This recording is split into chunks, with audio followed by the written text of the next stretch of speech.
Hello, ഞാൻ ഇന്ന് വന്നേക്കുന്നത് ഒരു സിമ്പിൾ ഹോം മെയ്ഡ് വെജിറ്റബിൾ ബിരിയാണിയുടെ റെസിപ്പി ആയിട്ടാണ്. വീട്ടിലുള്ള ഇൻഗ്രീഡിയൻസ് വെച്ച് നമുക്ക് എങ്ങനെ ഒരു സിമ്പിൾ ബിരിയാണി ഉണ്ടാക്കിയെടുക്കാൻ നോക്കാം. ആദ്യം തന്നെ ഒരു പാത്രം വെച്ച് അതൊന്ന് ചൂടായതിന് ശേഷം അതിലേക്ക് വെളിച്ചെണ്ണ ഒഴിക്കുക. വെളിച്ചെണ്ണ ഒഴിച്ചത് ഒന്ന് ചൂടായതിന് ശേഷം അതിലേക്ക് ഇഞ്ചി, വെളുത്തുള്ളി, പച്ചമുളക് എന്നിവ അരച്ചത് ചേർത്ത് നന്നായി ഒന്ന് മൂപ്പിച്ചെടുക്കുക. പിന്നീട് അതിലേക്ക് നമ്മൾ കുറച്ച് കറിവേപ്പിലയും ഒരു വലിയ സവാള അരിഞ്ഞതും ആഡ് ചെയ്ത് നന്നായി ഒന്ന് വഴറ്റിയെടുക്കുക. നന്നായി ഒന്ന് മൂത്ത് വരാനായി നമ്മൾ അതിലേക്ക് കുറച്ച് ഉപ്പ് ആഡ് ചെയ്യുന്നുണ്ട്. എന്നിട്ട് അതൊന്ന് അടച്ച് വെച്ച് ഒരു 5 മിനിറ്റ് വേവിച്ചെടുക്കുകയാണ് വേണ്ടത്.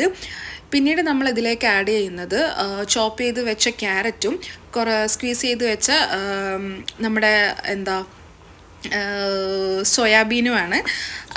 അതും കൂടി ആഡ് ചെയ്ത് നന്നായി ഒന്ന് വഴറ്റിയതിന് ശേഷം അതിലേക്ക് ഗ്രീൻ പീസ് ആഡ് ചെയ്യുക. ഗ്രീൻ പീസ് ഇവിടെ ഞാൻ കുതിർത്ത് വെക്കാൻ മറന്നുപോയത് കൊണ്ട് ചൂടുവെള്ളത്തിലിട്ടിട്ട് കുക്കറിലിട്ട് ഒരു 2 വിസിൽ അടുപ്പിച്ചെടുക്കുകയാണ് ചെയ്തത്. അതും കൂടി ആഡ് ചെയ്ത് ഉപ്പൊക്കെ പാകത്തിനാണോ എന്ന് ചെക്ക് ചെയ്തതിന് ശേഷം വീണ്ടും ഒരു 5 മിനിറ്റ് അതിനെ ഒന്ന് വേവിക്കാൻ വെക്കുക. പിന്നീട് മൂടി തുറന്ന് അതൊന്ന് നന്നായി ഇളക്കിയതിന് ശേഷം നമ്മൾ അതിലേക്ക് കുതിർത്ത് വെച്ച ബിരിയാണി റൈസാണ് ആഡ് ചെയ്യുന്നത്. ഞാനിവിടെ 2 ഗ്ലാസ് ബിരിയാണി റൈസാണ് എടുത്തേക്കുന്നത്. റൈസ് ഞാൻ നന്നായി കഴുകിയതിന് ശേഷം കുറച്ച് വെള്ളത്തിൽ അതൊന്ന് കുതിരാൻ വെച്ചിട്ടുണ്ടായിരുന്നു. എന്നിട്ട് റൈസ് ചേർത്തത് നന്നായി ഒന്ന് മിക്സ് ചെയ്തതിന് ശേഷം അതിലേക്ക് തിളച്ച വെള്ളമാണ് ആഡ് ചെയ്യുന്നത്.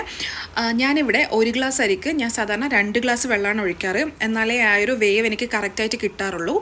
അപ്പോൾ ഞാനിവിടെ 2 ഗ്ലാസ് അരിക്ക് 4 ഗ്ലാസ് വെള്ളം ഞാനിവിടെ ഒഴിച്ചിട്ടുണ്ട്. ഒന്ന് തിള വന്നതിന് ശേഷം അതൊന്ന് അടച്ച് വെച്ച് വേവിക്കാം.